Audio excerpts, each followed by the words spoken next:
Ay, es que fue Toño el que amoló esta puerta, porque Sí, llegaba sí, y azotaba. claro. ¡Rapé! ¿Rapé? ¡Rapé! ¿Y ¿Rapé? esta melena? ¡Ay! Hola. Cintia. Cintia, tal? ¿cómo estás? ¿Cómo están? ¿Y Rapé? Bienvenidos. Pues se fue a hacer sus cápsulas del trovador. ¿Y Ahora qué estoy yo vamos a aquí, pues, planeando una mesa separatista, pero no hay bronca, quédense.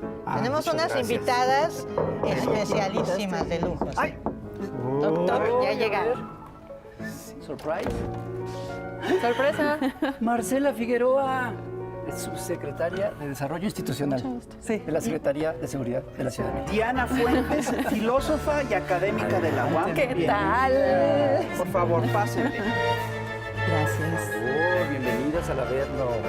Muchas gracias. Un placer. Ahora sí que es una mesa de súper lujo, ¿no? Con miras al 8M, ¿no? Muy bien. Y bueno, pues Gracias. tenemos Gracias. varias preguntas. Es decir, primero, ¿cuál es el balance que se puede hacer de lo que es el movimiento feminista hoy en día? ¿Cuál sería un breve balance y perspectiva? Híjole, pues yo creo que estamos ante un momento súper importante para el movimiento feminista y de mujeres, porque veníamos antes de la pandemia de una serie de manifestaciones en todo el mundo monumentales. Y eso era un periodo verdaderamente glorioso de organización del feminismo y de los grupos de mujeres. Y claro, la pandemia nos paró en seco, a todos, a la humanidad nos paró en seco, ¿no? Pero en México en particular no habíamos tenido una manifestación tan grande como la del 8M del 2020, que fue gloriosa, y que habla de un proceso de politización de las mujeres altísimo. Entonces yo creo que ese es el antecedente inmediato. Y también venimos de un montón de discusiones, algunas ríspidas incluso, ¿no? Polémicas, de discusión, pero habla de un movimiento vivo.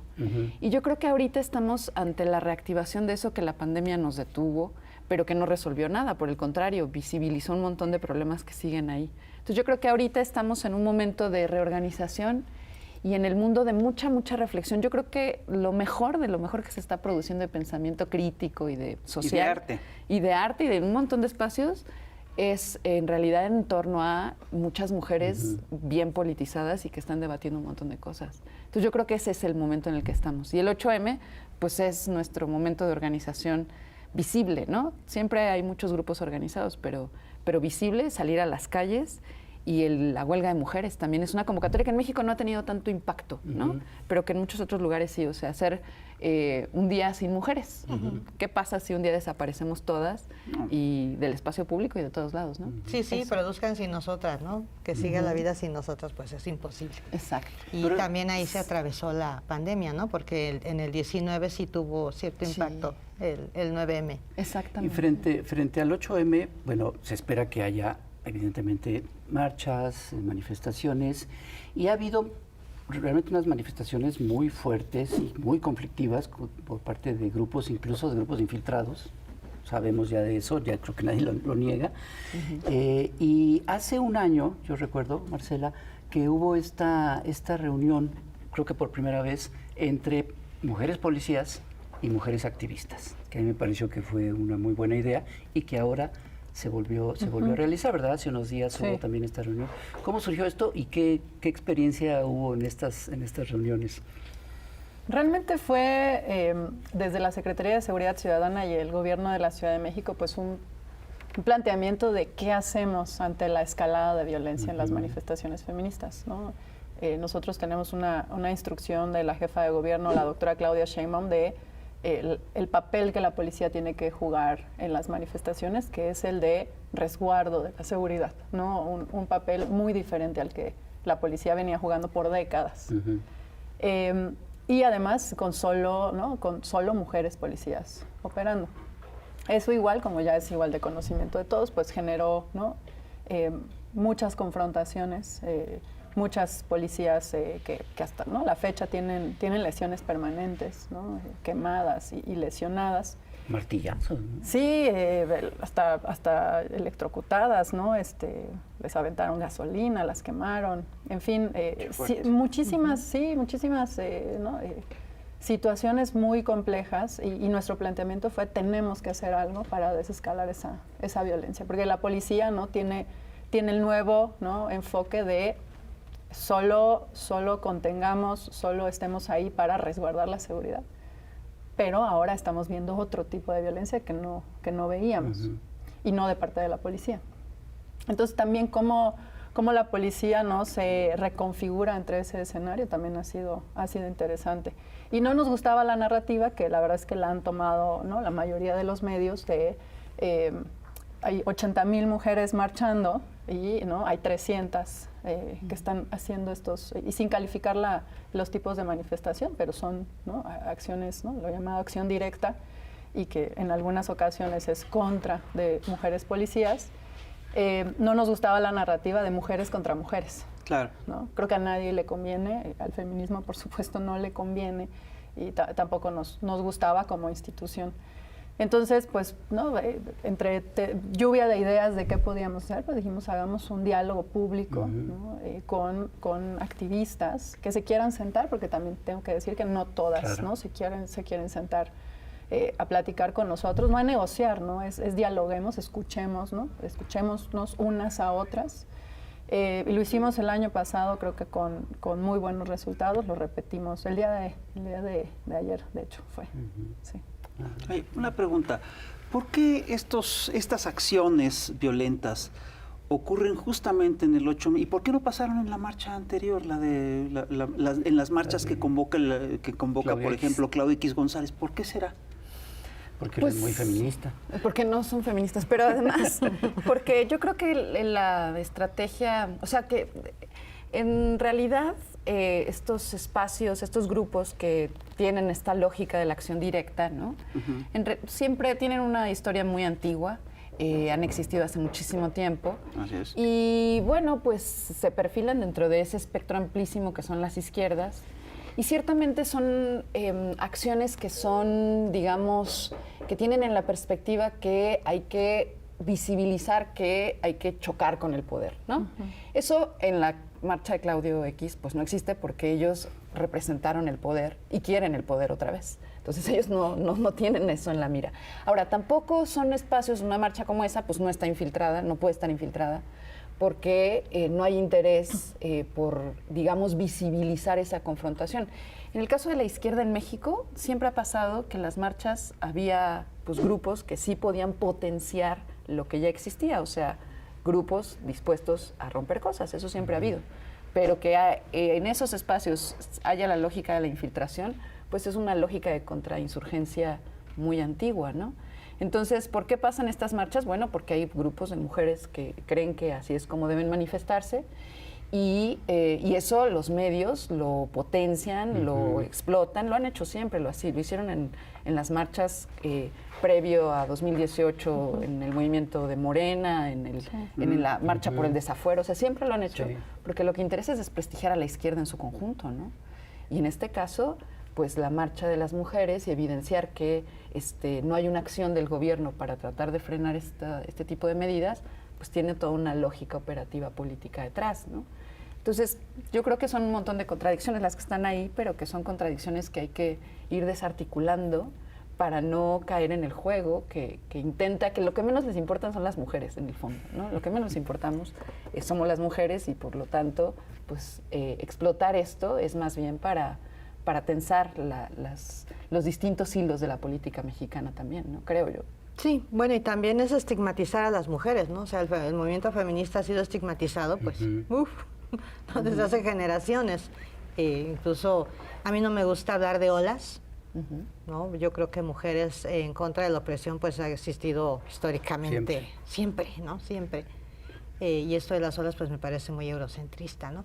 Y sí me parece que hay ahí como una narrativa muy en contra, ¿no? Sobre todo de las mujeres, de las mujeres que no están organizadas, que no tienen una cartera de poder, ¿no? Que tienen estas vidas pues atravesadas, ¿no? Por distintos tipos de violencias que están ahí manifestándose. Y es un tema muy complejo, o sea, no sabemos realmente qué tanto, qué cantidad del bloque negro está infiltrado, qué cantidad, van inclusive hombres, ¿no? A destruir, a golpear y demás. A mí me parece parte de esta narrativa, ¿no? Estigmatizadora, de decir, bueno, y esta nueva denominación, ¿no? De que las mujeres también violentan a los hombres, también nos matan, nos violan, etcétera, ¿no? yo creo que es parte de eso y pues sí tener cuidado allí, ¿no? De no estigmatizar precisamente la lucha de las mujeres, porque también como estamos de moda, como está de moda el feminismo, las mujeres, las posiciones y todo, igual y se diluye ahí un poco, ¿no? La esencia, ¿no? De la lucha de las mujeres. Y luego hay pareciera que entonces el 8M es solamente la marcha, ¿no? Como que se reduce a la marcha, por lo menos la narrativa en medios, en varios medios es eso. Es como si solamente fuera eso y todas las luchas que hay alrededor, históricamente, todo queda soslayado, ¿no?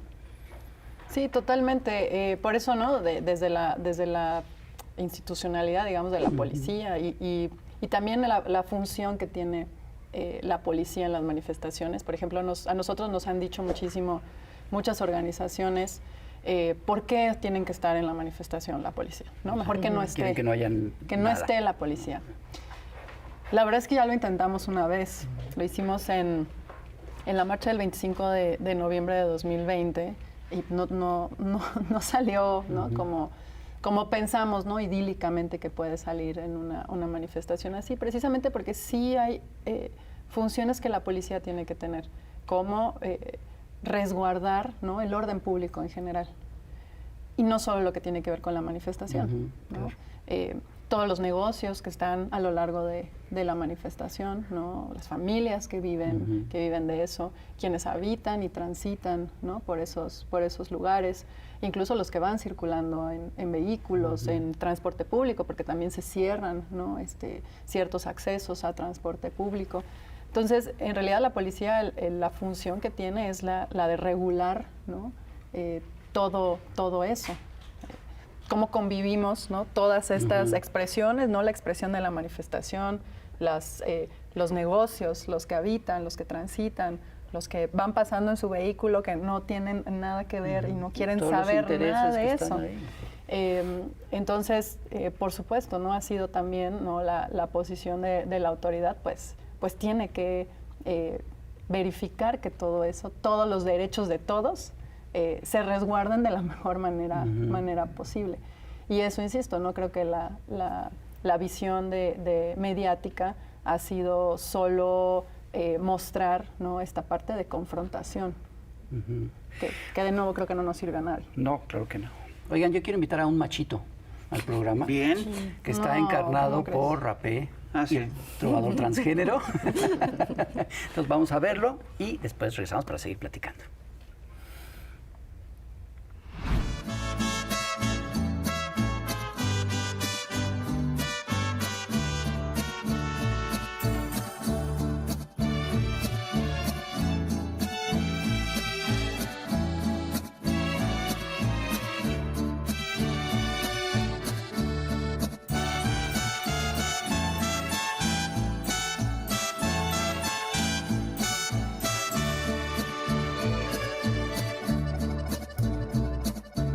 Estoy apendejando y lo he notado, y eso no es muy bueno para mí. Si quiero retenerte entre mis brazos, será mejor que te hagas sufrir. Estoy mal educado y a madrazos, y hoy voy a remediar la situación. ¿Será que he violentado demasiado? En el exceso siempre salgo dañando. Por machitos como tú, cabrón, hay machos como yo, que te saben herir por dignidad, matando la razón. Por machitos como tú, cabrón, hay machos como yo, que se pueden perder en el alcohol por buey y zacatón.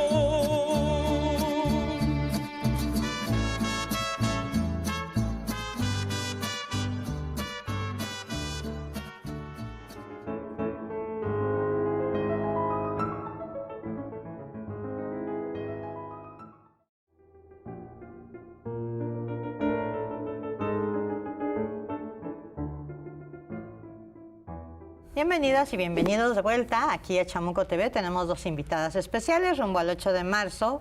Marcela Figueroa, de la Secretaría de Seguridad Pública de la Ciudad de México, y Diana Fuentes, académica filósofa. Bienvenidas. Marxista. Y marxista además. Declarada. Ahora, sí, no, excelente enfoque. Mal. Marcela. Volvemos contigo, Marcela, porque nos parece muy interesante, necesario también, esta perspectiva feminista que están ustedes trabajando al interior de los cuerpos policíacos, ¿no? Yo he de decir y he de confesar que yo soy abolicionista de todos estos cuerpos de la fuerza pública, ¿no? Del Estado. Entiendo que es una posición utópica, ¿no? Y lo soy así precisamente porque no son las mujeres ricas y empoderadas y privilegiadas las que trabajan de policía, son las mujeres pobres, ¿no? Precarizadas, marginalizadas, etcétera. Pero me parece muy interesante, yo estoy desde luego en contra de que salgan a marchar exprofeso con esta consigna de ir sobre los policías, ¿no? A golpear, o lo que dicen, ¿no? Lo que denuncias de mujeres policías que han sido violentadas, ¿no? Quemadas, golpeadas. Yo creo que eso es una sin razón y no le hace ningún bien al movimiento. Y al contrario, estoy muy a favor de la iconoclasia, ¿no? De que se plasme en las paredes, en los monumentos y en todos lados la vida de las mujeres, la violencia que vivimos las mujeres. Entonces, por eso me parece interesante esto que nos vienes a compartir, cómo se trabaja al interior de los cuerpos policíacos, cómo hablan ustedes con las mujeres policías, cómo se preparan. Y con los hombres policías. Yo voy a poner contarles algo muy rápido que ejemplifica muy bien la diferencia que hay, ¿no? Esta brecha de desigualdad entre hombres y mujeres policías. Cuando empezó el gobierno de la Ciudad de México, ¿no? Hicimos un diagnóstico de cómo estábamos en equipamiento. Resulta que teníamos un chaleco por cada 3 policías, un chaleco antibalas. Órale. Entonces, un chaleco se lo No, pasaban, no les terminaba el turno y se lo pasabas al siguiente, y terminaba tu turno y se lo pasabas al siguiente, y así. Una cosa, ¿no? Espantosa, indigna. Claro. ¿no? Sí, no se le estaban dando las condiciones a las y los policías. Y entonces ahí te das cuenta lo mal, ¿no? Que estamos en temas justo del desarrollo policial que tenía la institución. Pero las mujeres, como siempre, ¿no? Si hay desigualdad, nosotras todavía, ¿no? Nuestra brecha es para atrás. Teníamos un chaleco para compartir entre 3, pero todos esos chalecos eran para hombres. Nunca se habían comprado chalecos para mujeres. Entonces, una mujer, aparte de que tenía que recibir el chaleco todo sudado del turno anterior, No le quedaba. No le Claro. quedaba. ¿no? Ese es como un ejemplo de lo que también señalas, ¿no? Que creo que ese es, ¿no? El enfoque correcto, ¿no? Estoy totalmente de acuerdo, ¿no? Analizar con esta perspectiva también de conciencia social de lo que es una institución como la policía. Entonces, lo que empezamos a hacer pues fueron medidas, ¿no? Primero hacer un diagnóstico, pero lo que hemos implementado son ciertas medidas precisamente para reducir esa desigualdad entre hombres y mujeres policías, en términos de, por ejemplo, condecoraciones, ascensos, puestos de mando, incluso ingreso, ¿no? Teníamos medidas totalmente discriminatorias para las mujeres al momento de ingresar. 2, se les pedía una prueba de embarazo. Y segundo, que es aún peor, ¿no? Aún peor que la prueba de embarazo, se les pedía que se cortaran el cabello, por ejemplo, como los hombres. Y la respuesta al por qué era, te lo decían tal cual, no querían ser iguales. Eran 2 respuestas. No querían ser iguales, se les está tratando igual, pues córtense el cabello igual que los hombres. Esa era una. Y la otra es, gastan mucha agua por lavarse el cabello porque lo tienen largo. Y se tardan mucho en arreglarse, ¿no? Todo estereotipo, ¿no? Sí, claro. Pero empezamos a ver eso, ¿no? Las mujeres en la policía, las 2/3 partes son mamás, la mitad son jefas de familia, madres solteras. Entonces, claro, eso es, tienes que tomar en cuenta ese diagnóstico, ¿no? Cuando intentas hacer este tipo de políticas y programas, ¿no? Cuando muchos mandos decían, es que yo he querido poner mujeres y no quieren. O sea, no es que, o sea, sí no quieren porque no pueden, porque son jefas de familia, porque con quién dejan a sus hijos. Es que prefieren hacer trabajo administrativo y ser secretarias. Pues sí, muchas sí. porque ser un mando operativo en la policía implica, es un trabajo de 24/7. Entonces, hay un trabajo dentro de la policía, eso, ¿no?, enfocado a reducir esas desigualdades. Tenemos muy buenos resultados, por ejemplo, de ascensos pasamos de 17% a 48% en 4 años, de condecoraciones pasamos de 11% a 18%, de puestos de mando pasamos de 13% a 19%, todo eso en 4 años.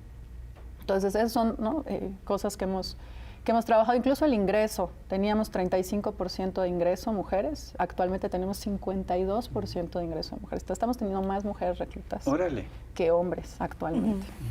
Sí, sí. Y eso es una parte. Y la otra tiene que ver precisamente con la formación. Siempre que, ¿no?, que se habla de la policía, justo se dice, es que se tienen que capacitar. Por supuesto que se tiene que capacitar la policía, pero ¿en qué y cómo? Cuando hablamos de perspectiva de género, ¿no?, y tú le preguntas a cualquier policía, hombre o mujer, cuántos cursos de perspectiva de género ha tomado, y te van a decir, ya ni me acuerdo, ¿no? He tomado 20. Y eso se ve reflejado en la atención, ¿no?, a las mujeres en este caso. Pues no.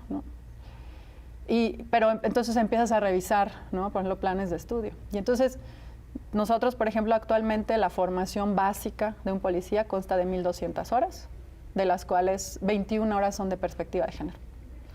¿Es mucho, es poco? No sé, podríamos poner 200.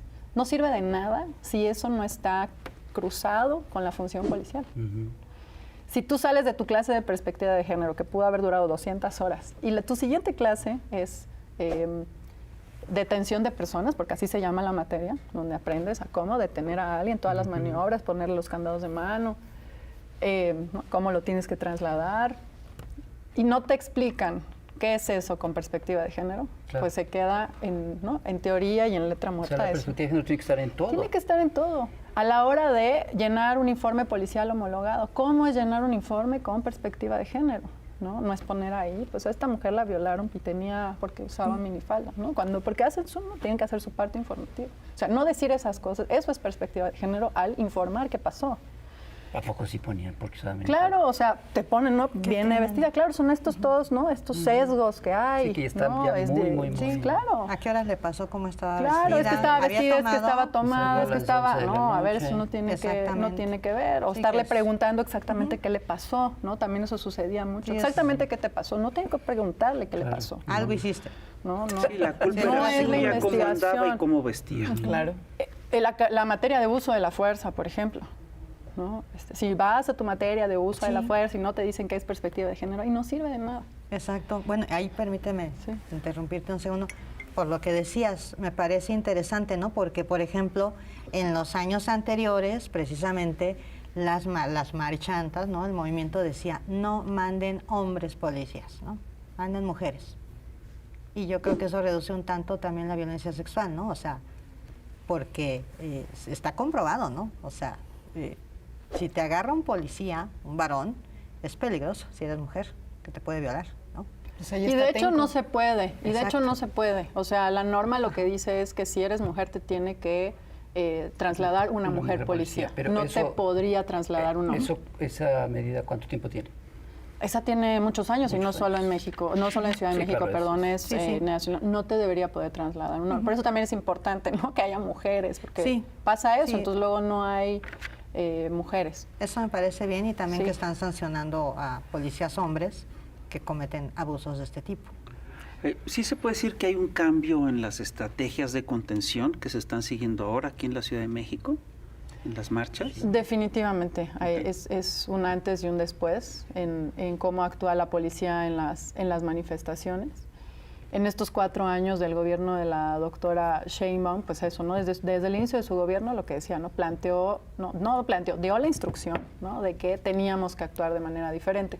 Y eso obliga a la policía, pues, a replantearse muchas cosas, ¿no? Porque, pues, eso, venía acostumbrada a operar de cierta manera en manifestaciones.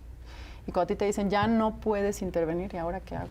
Claro. Entonces también estos 4 años de gobierno también han sido de mucho aprendizaje y crecimiento para la policía en ese sentido, en materia de formación, ¿no?, de capacitación, de eso, de plantearse nuevas formas. Y el tema de que también la segunda instrucción que da la doctora Sheinbaum es que solo haya mujeres policías en las manifestaciones, también ha generado, ¿no? Muchísimas cosas, entre ellas pues es una visibilización del trabajo que hacen las mujeres policías. Pero yo quisiera preguntarte, Diana, empezaste el programa diciendo que venía un impulso del movimiento feminista que se vino abajo en la pandemia. ¿Tú cómo ves si va a haber un resurgimiento post-pandemia? Y hacia dónde puede Yo creo ir. que sí, que va a pasar inevitablemente. Yo creo que el feminismo y el movimiento de mujeres es el más potente movimiento social del mundo en este momento. Así es. Entonces yo veo de manera con muy buenos ojos la política de gobierno que está siguiendo en torno a las manifestaciones y cómo trabajar con ellas, pero no perder de vista que en realidad la manifestación sale a decir vivimos en una sociedad que estructuralmente es violenta contra las mujeres. Así es. Y que esto pues es una política pública muy importante, pero que eso es un segmentito de la bronca, ¿no? Porque en realidad aquí de lo que se trata es de por qué las mujeres salimos a denunciar violencia. O sea, ya no salimos exclusivamente a manifestarnos en favor del aborto, los derechos reproductivos, sino la violencia. Entonces ahí habla de una cosa mucho más grande y que hay que trabajar, digo, desde el Estado, pues se tiene que hacer lo que al Estado le toca. Eso es lo que esperamos del Estado. Pero en realidad aquí urge, ¿no?, que como sociedad empujemos una transformación de otro orden, más profunda. Porque el problema no solo es porque el policía, digamos, tiene esta actitud, sino todo ese pacto, ¿no?, entre hombres que dice, bueno, pues el policía hizo lo que le tocaba. O sea, que valida que ese es el comportamiento correcto. Y eso es lo que no ha cambiado. Y eso es lo que yo creo que es el suelo fértil para un movimiento pujante. Nos falta mucho. O sea, no se trata solo de que lleguemos al Estado y que seamos diputadas, senadoras, presidentas. Eso está muy bien, es necesario. Pero eso no cambia de arriba para abajo todo lo demás, ¿no? Lo que nos hace falta es empujar culturalmente una transformación de otro orden y que pase por justicia social, necesariamente. Eso es para mí fundamental. ¿Qué es esto? Una policía que vive violencia al interior es porque hay un desequilibrio de justicia social. Y es imposible que esa policía reaccione de una manera distinta claro, hacia la ciudadanía, hacia adentro es lo que le toca ver y lo que se supone que le toca vivir, ¿no? Entonces, pero la justicia social pasa entonces por reconocer que las mayores violencias contra las mujeres son más crudas, no es que en las otras no exista, pero son más crudas entre más explotación haya, más estés en el estrato más bajo de la sociedad. Entonces, es como luchar por el aborto, ¿no? Entonces, que se legalice el aborto, pero entonces luego no pones las clínicas especializadas para que puedas ir libremente a practicarte un aborto. Entonces se vuelve letra muerta, porque o los médicos, no va a haber ni médicos, no es que ni siquiera hagan objeción de conciencia, es que ni siquiera están. Entonces ese es el problema que a mí me parece que hay que visibilizar en torno al 8 de marzo también. O sea, la lucha de las mujeres es tan potente porque estamos evidenciando que esos desequilibrios sociales pasan por todas nosotras y que necesitamos articularlos a una lucha de orden social, ¿no?, de justicia social. Entonces yo creo que, y estas tensiones que estamos viendo, ¿no?, que ponen a un gobierno, ¿no?, a pensar de otra manera, pues tendrían que pasar por otro lado. A mí me parece muy importante hoy en México que hubiera una política en términos federales semejante a la que hay en la Ciudad de México. En la Ciudad de México tenemos una fiscalía especializada en torno a feminicidio y tenemos una fiscal maravillosa que ha trabajado todo esto.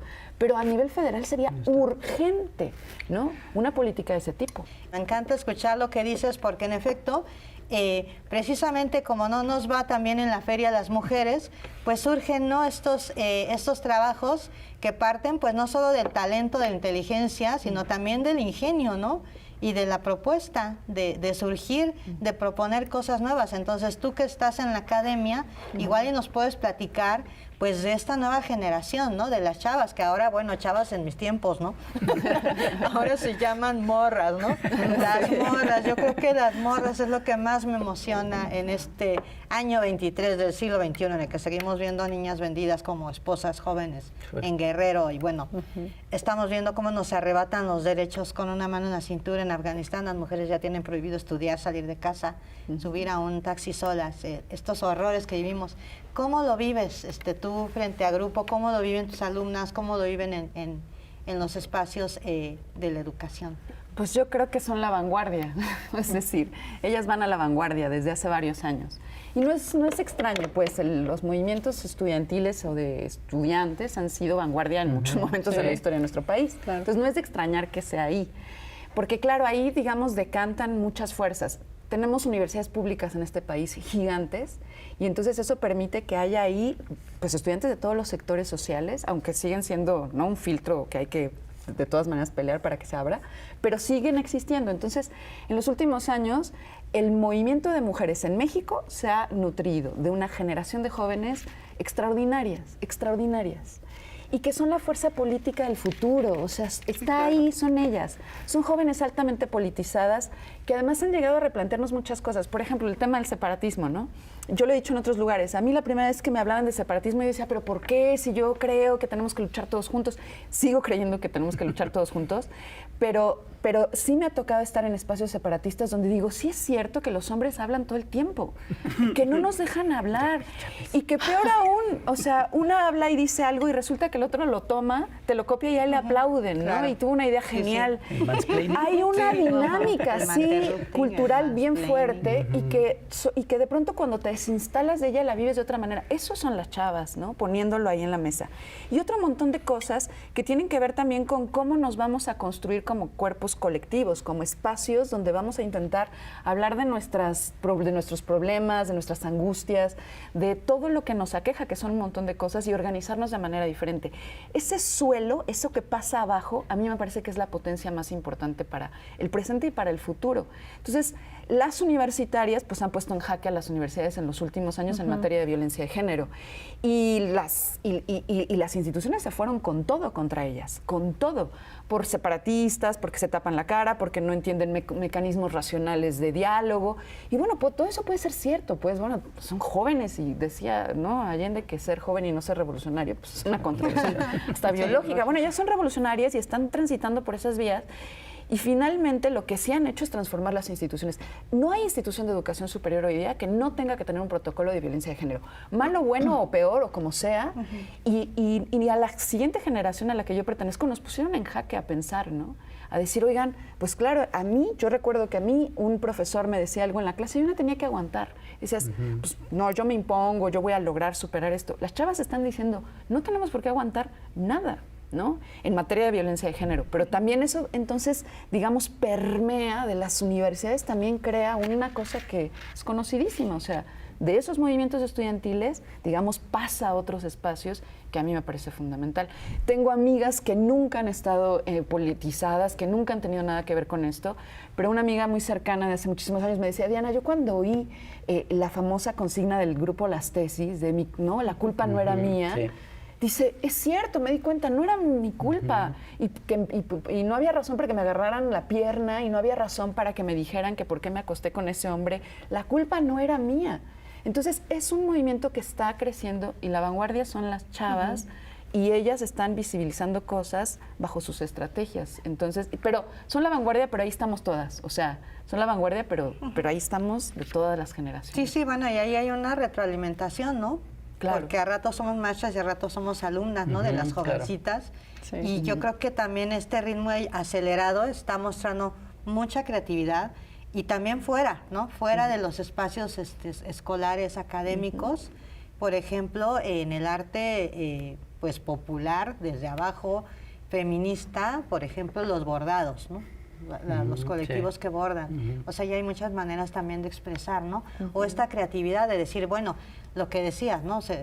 Nos descriminalizan en cuanto al aborto, pero no están las clínicas ahí disponibles, ¿no? Ni los médicos o médicas que tienen que realizar los procedimientos, pero siempre hay un arropamiento entre mujeres. O sea, llegan las comunidades y dicen, no necesitas una clínica para tener un aborto seguro. Eso es algo que ya aprendimos, ¿no? Porque también teníamos la idea de que el aborto seguro es solo en una clínica.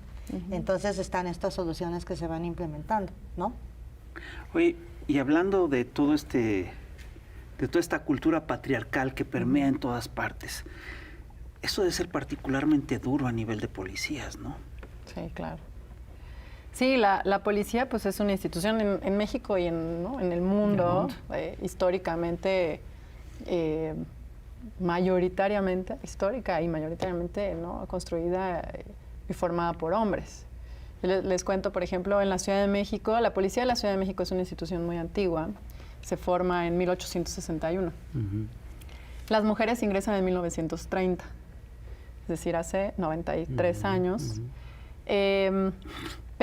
Y sale la primera generación, son 69 mujeres que hacen la misma formación que los hombres, y a los pocos días, semanas, las empiezan a llevar a ser secretarias administrativas y no lo que dicen, ¿no?, los relatos de la época, a poner en su lugar. Ajá. Exacto. Y hay estos relatos de la época, ¿no?, que señalan ¿no?, que eran muy discriminadas, ¿no?, que se decía, pues ellas son débiles, ¿cómo van a luchar, ¿no?, contra los delincuentes? Es hasta principios de los 70s que se les deja hacer trabajo operativo, pero ahí va, trabajo operativo en minifalda y tacones, cuidando parques, escuelas, ¿no? Igual, donde te toca, escuelas, ¿no? Este tema de, ¿no?, el cuidado, claro, la policía en general no cuida, pero, ¿no?, ahí en donde están los niños, ¿no? Ahí en donde están en los parques, en las escuelas. Y casi que decanes, ¿no? Casi que decanes. Es fantástica la historia que estás contando. Síguele, síguele. Y poco a poco, ¿no? E incluso solo en un agrupamiento. Ahorita es muy famoso el agrupamiento de las Ateneas, ¿no? Actualmente en la policía. El antecedente de las Ateneas es un agrupamiento que se llama Cisne, ¿no? Hasta el nombre es... Era un nombre bonito. ¿no?, delicado, tierno y delicado, que no hace problemas, diferente a incluso Ateneas ahora. Suena baile de Tchaikovsky, ¿no? Eso, ahí. Sí. Y solo ahí. Y hasta la formación eran aparte. Eso apenas en fines de los 90s se empezaron a formar juntos, hombres y mujeres en la policía. Entonces sí ha sido, ¿no?, en el caso de la Policía de la Ciudad de México específicamente, pues eso, ¿no?, una historia también de las mujeres muy particular. Y por eso yo cuando les digo, ¿no?, cuando dicen, no, ya tienen todos los derechos, les voy a contar esta historia, ¿no? Entraron las mujeres en 1930, hasta 40 años después les dejaron hacer trabajo operativo, insisto, en falda y tacones. Y apenas en 2020 les compramos chalecos y uniformes que eran para mujeres. Entonces, no me digan, o sea, 90 años después que entraron, se les compraron, ¿no?, uniformes, chalecos y equipamiento, ¿no?, para mujeres. Entonces, por eso, ¿no?, que decía que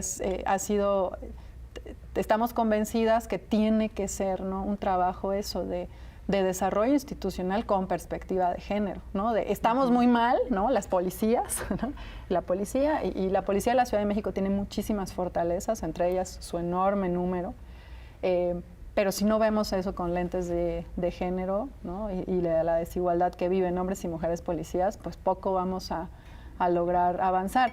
Y lo que siempre también decimos es, ¿por qué es importante, ¿no?, trabajar con la policía con esa perspectiva de transversalización? Porque mientras nosotros no trabajemos eso, no seamos una institución más equitativa, ¿no?, con igualdad de oportunidades para hombres y mujeres, pues creo que muy poco, ¿no?, vamos a poder hacer también hacia afuera, hacia la atención y cuidado de la sociedad, que al final es para lo que está la policía.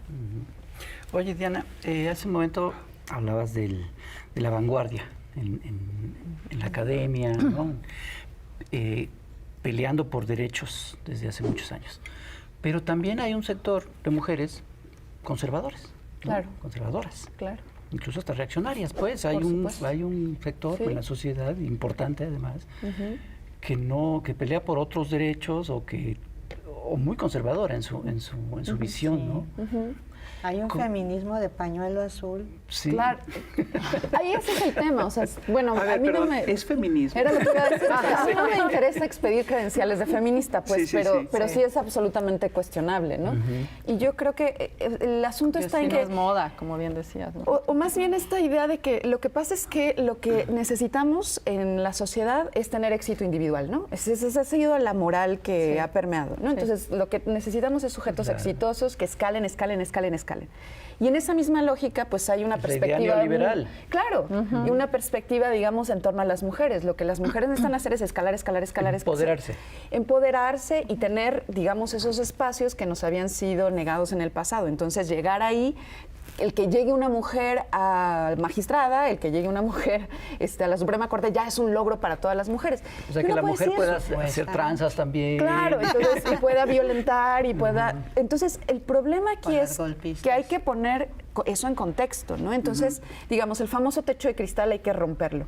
Pero la bronca es que el techo de cristal para algunas está más cerca, ¿no? Está más bajito, y para otras ni lo ves, no está, ¿no? Y yo creo que aquí el tema es que una perspectiva, digamos, feminista, que pierda de vista que las lógicas de desigualdad que operan en términos también étnicos, raciales, si no vemos eso, no estamos viendo realmente una perspectiva feminista en serio. Porque, insisto, entonces pues yo tengo éxito porque yo ya llegué a la academia, porque yo ya tengo este puesto, porque yo ya opero tal lugar, soy empresaria. Ya di un golpe de Estado, me parezco a Margaret Thatcher, entonces ya soy presidenta de Perú. Y entonces, claro, ya soy presidenta de Perú. Ya lo hicimos. De Bolivia. Pero esa perspectiva yo creo que hay que señalarla abiertamente y decir, a eso la gran mayoría de las mujeres no aspiramos. La gran mayoría de las mujeres aspiramos a tener una sociedad justa, ¿no? ¿Y por qué la gran mayoría? ¿Y por qué me atrevo a decir que la gran mayoría? Porque la gran mayoría vivimos una sociedad injusta, ¿no? La gran mayoría estamos fuera de esa lógica del poder. Y del poder económico y del poder político también, ¿no? Entonces, yo creo que es ahí donde tenemos que tejer muy fino e insistir en que un feminismo, digamos, que atienda todo eso, es un feminismo que podrá en realidad transformar esta sociedad, que es lo que queremos. Porque en realidad tampoco todo pasa por el poder político, ¿no? El poder político ayuda un montón para crear condiciones de posibilidad más favorables, pero lo que tenemos que crear es ese cambio cultural, ese cambio a la base, que permita entonces que construyamos sociedades distintas. Y yo creo que es ahí. Entonces ahí ya esas otras feministas, bueno, lo que sean, ya no entran porque en realidad son clasistas, son racistas, ¿no? No están a favor no tienen una perspectiva tampoco de libertad sexual. Hay que decirlo. Claro. Eso ya no lo decimos, ¿no? Eso lo decían las mujeres feministas de los 60s y los 70s. Pero ahora ya no se dice. Pero estas mujeres no están a favor de la libertad sexual. Yo sí tengo que decir, por ejemplo, a mí en el Senado me parece una vergüenza Lili Telles, ¿no? Digo, no sé a quién le... Pero también me parece una vergüenza la respuesta de la otra senadora de Morena, que lo que hace es señalar su vida sexual. Bueno, eso no tiene nada de feminista, porque eso no se lo hacen a un hombre. O sea, nadie va a hablar de la vida sexual de García Luna.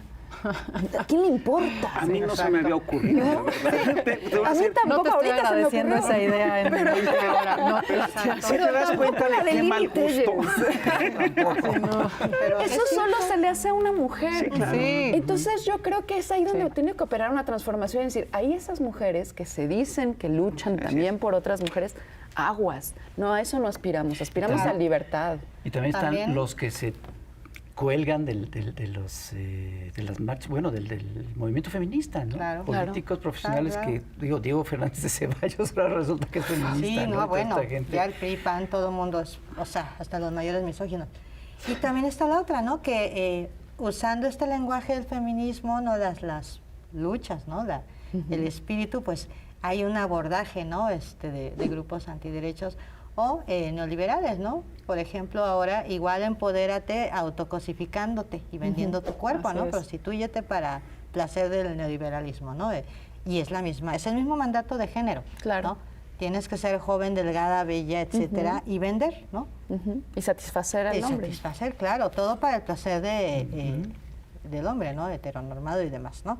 Entonces hay aguas, ¿no? Porque, o sea, a jóvenes, a adolescentes, a las chavas, es bien fácil que les vendan eso, ¿no? Por el deseo de pertenecer, de ser parte de un grupo, de una sociedad, de ser aceptada. Pues sí, ¿no? Entonces sí me la compro, eso es la libertad, ¿no? Ese es el Exacto, esa es la empoderamiento, libertad sexual, sí. ¿no? O Oye, sea, hay un tema que a mí mercantilizar me llama mucho la atención que tiene que ver con lo de la policía. En la Ciudad de México, en donde los mandos no son policías. Bueno, tú no eres policía.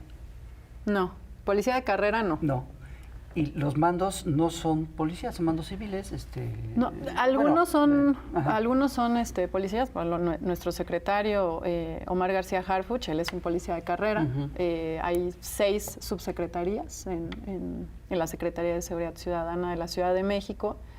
La mayoría está ocupada por policías de carrera. ¿No? Tenemos un subsecretario de Operación Policial, que digamos es el jefe directo de todos los policías de azul que vemos en la calle. Es un policía de 28 años de servicio. O sea, él viene, ¿no? Todo el escalafón, que también eso es muy importante, ¿no? En instituciones como esas. Tenemos un subsecretario de Control de Tránsito, que él es policía de carrera, viene de la Policía Federal y ha hecho su carrera en diferentes instituciones y ahora está aquí en la Ciudad de México. Lo mismo el subsecretario de Inteligencia es un policía de carrera de la Ciudad de México. El del sistema penitenciario es un policía de carrera federal. Y digamos, los que somos civiles somos el subsecretario de Participación Ciudadana y Prevención del Delito, a mi compañero Pablo Vázquez y yo, quienes lo que hicimos sí fue nosotros tomamos un curso de formación policial básica. Eso es también lo que estamos haciendo en mandos que no tienen esa carrera policial. Lo que estamos haciendo es tomar todos un curso de formación policial muy básica. Sí. Pero cuando entraste tú, ¿cómo recibiste esto y cómo te recibieron a ti? Es difícil porque justo la policía es eso, muy celosa de... Digo, también tengo que decir que no soy la primera, ¿no? Que no viene de la carrera policial, eso definitivamente en todas las administraciones. Es más, hacía muchos años que no había un secretario que fuera policía de carrera. Teníamos muchísimos años, eran perfiles o políticos o militares. Entonces, ¿no? Eso también ha sido importante para la policía. Y eso, la policía es celosa de por qué viene alguien, ¿no? externo. Pero bueno, por fortuna ya llevamos un poco más de 3 años en la institución. Yo llevaba trabajando con policías, ¿no? ya algunos años, entonces también conocemos un poco cómo funcionan esas estructuras, son ciertas, hasta ritos, ¿no? dentro de la institución. Son instituciones así muy bonitas también, la verdad. Hace rato Diana mencionaba la relación entre la Secretaría de Seguridad Ciudadana y la Fiscalía en la Ciudad de México, que debería de retomarse también a nivel nacional, sería lo deseable. ¿Cómo es esa relación con la Fiscalía? Es una excelente relación y siempre lo dice tanto la jefa de gobierno como el secretario García Harfuch, que es una de las claves del éxito de la estrategia de seguridad de la Ciudad de México, que pues ha tenido, ¿no? muy buenos resultados estos 4 años. Llevamos en algunos delitos incluso el 70% de disminución en homicidio. ¿70%? Sí, como robo de vehículo, por ejemplo, está en niveles históricos. ¿Que ese no hay cifra negra? Ese prácticamente no hay cifra negra, ¿no? Porque uno denuncia, por lo general, cuando le roban un vehículo por 2 razones. Por el seguro, ¿no? Para que te paguen lo del seguro. Y para que no vayan, si lo usan en algún hecho delictivo, pues que tú tengas, ¿no? Como justificar que no estabas involucrado en eso. Entonces, prácticamente no hay cifra negra. Y en lo que tiene que ver con homicidio doloso, que tampoco hay cifra negra, por fortuna, a diferencia de otros lugares en el país, que hay problemas de desaparecidos, en la ciudad no. Tenemos 48% de disminución. 48%, en la 4 mitad. años, prácticamente. Cuando la media nacional es de 10. Así es. Y aquí es 48. Sí. Wow, así es. Sí, es una disminución, pues eso, histórica. Lo agarró el gobierno de la Ciudad de México actual, toma en su cifra más alta desde que tenemos registros nacionales de incidencia delictiva desde 1997. Y la doctora Sheinbaum agarra en diciembre de 2018 la ciudad en su nivel más alto desde que tenemos registro. Y pues eso se ha disminuido en 50%, que de nuevo no solo es la disminución del 50%, sino desde dónde estaba. Sí, claro. Y jalar, ¿no? esa tendencia, porque se iba así. Sí, claro, porque la espiral de violencia tiende a crecer. Así es. Lo difícil es revertir la tendencia. Revertir y bajarla tanto, además. Revertir y bajarla tanto. Entonces, yo sí estoy convencida de eso, es la coordinación que hay entre la policía y la fiscalía es como nunca había habido. Siempre había habido, incluso hasta ni se hablaban a veces, ¿no? Secretario, y estoy hablando además en masculinos, porque así ha sido, secretario y procurador, ¿no? Ni siquiera había mucha como competencia. Y un acierto muy grande de la doctora Sheinbaum es que presenta una iniciativa a unos meses de iniciado el gobierno para que la policía de la Ciudad de México pueda obtener la facultad de investigación. Y entonces eso ha ampliado muchísimo las capacidades de la fiscalía, porque si no, la única que investiga es la fiscalía y pues es una locura. Entonces se amplían las capacidades de investigación, la policía ya investiga. ¿no? En coordinación, por supuesto, con la Fiscalía, y eso, ¿no? Amplía las capacidades y pues es parte de los resultados que tenemos. Ya casi Y en violencia de nos género, ¿no? También. En violencia de género, es que el trabajo de la Fiscalía de la Ciudad de México, hay que decirlo, ¿no? Hay toda una perspectiva de género fantástica. Y eso es lo que yo creo que debería suceder a nivel federal, porque el problema del feminicidio, ¿no? Claro. De toda esta violencia que estamos viviendo ordinaria, pues es a nivel nacional. Y mucho del descontento también social de las mujeres, pues tiene que ver con lo que pasa en todo el país. Sí. Una chica desaparece aquí en Iztapalapa y se tiene registro de ella en Chiapas. Es decir, todo el tráfico que hay y todo esto que es tan violento y que es lo que indigna tanto, ¿no? Y lo que produce tanto malestar y tanto descontento también en las manifestaciones públicas. Hay un fundamento total, ¿no? Los desaparecidos, las mujeres buscadoras, en fin. Sí, exactamente. ¿No? Las mujeres no salen por deporte, ¿no? No, sí, por salen supuesto, Así es. porque hay que denunciar, ¿no? Oye, Estas Diana, violencias. ya casi nos vamos. Yo te pediría una última reflexión. Yo la impresión que tengo es que este movimiento y todo esto que ha pasado ya no tiene regreso. Puede ser. No sé si soy demasiado optimista, pero yo siento que ya no se puede echar para atrás muchas cosas, sino lo que sigue es, ahora sí que va a caer, ¿no? Yo así lo veo. ¿Tú cómo lo...? Yo creo que estamos en un momento como de una moneda lanzada al aire, porque en realidad yo creo que este movimiento surge también teniendo en la mira que había cosas que considerábamos ya logradas y que de pronto se pusieron, exacto, se echaron para atrás. O sea, claro, en el país se ha avanzado mucho, por ejemplo, en tema del aborto, y esto ha sido en este sexenio, eso hay que decirlo con toda claridad. 11 estados. Exactamente, ¿no? Entonces, eso es muy importante, pero hay otras cosas que uno consideraba ya logros de las mujeres, que ya las consideramos como que las mujeres del pasado ya lo habían ganado, y de pronto no. De pronto, por ejemplo, transitar libremente por las calles, pues resulta que no es tan así. Es un proceso de descomposición que no se explica solo por lo que nos sucede a las mujeres, sino de manera más amplia, ¿no? Y en el mundo los ejemplos son devastadores. O sea, claro, hay regiones del mundo donde esta tensión siempre ha sido más problemática en términos de la presencia pública de las mujeres, ¿no? Pero en otros países también se observan retrocesos porque hay un avance también de una derecha ultraconservadora que está ganando territorio y que, ¿por qué? Porque ven que ellos creen que algunos de sus prerrogativas están en riesgo y entonces se cierran más y se fascistizan, hay que decirlo. Sí. Entonces yo creo que es una moneda lanzada al aire y lo que nos enseña el movimiento feminista de mujeres en este momento es que la lucha sigue y sigue, o sea que no podíamos dar por sentado nada y que tenemos que seguir profundizando derechos y tenemos que hacerlos transversales, ¿no? O sea, yo creo que ese es el tema y que nos faltan muchos espacios por ganar y además por escuchar, porque no escuchábamos las problemáticas de otras mujeres. O sea, el problema, por ejemplo, en México de las mujeres indígenas, bueno, estaba invisibilizado por la lógica colonial de nuestro país, pero solo ellas pueden hablarnos de eso. O sea, nosotros no podemos suplir sus voces, son ellas las que hablan por sí mismas. Entonces yo creo que es una moneda lanzada al aire y que tenemos que seguirnos organizando, no más, ¿no? Sí, de hecho sabemos, ¿no?, que las mujeres indígenas no utilizan ni siquiera la palabra feminismo porque es totalmente ajena, dicen, ¿no? Claro. No está ahí. Y algo que yo creo que sí tenemos que valorar muchísimo es esta fuerza, ¿no?, de esta nueva generación de las jóvenes feministas, no menospreciar su fuerza, ¿no? No menospreciar su presencia, porque también ellas votan, ¿no? Estamos viéndolo, ¿no?, en países de Europa, cómo la izquierda está perdiendo el voto del feminismo, ¿no? Y hay un hashtag clarísimo que dice feminismo no vota traidores, ¿no? Entonces la izquierda tiene que ser súper consciente, ¿no? Aquí sí voy a deslizar una pequeña crítica a mi querida 4T, ¿no? O sea, yo he marchado con la izquierda desde hace décadas y sí me duele mucho ver la ciudad llena de valles, ¿no? Creo que ese es un mal mensaje para las jóvenes. Vallas? Ver monumentos, palacios, a ver, ¿tú piensas? Esas vallas. Yo ahí pero, o sea, justo entiendo, ¿no? Yo lo voy a resumir porque también tiene que ver con, ¿no?, una historia de cosas que han sucedido.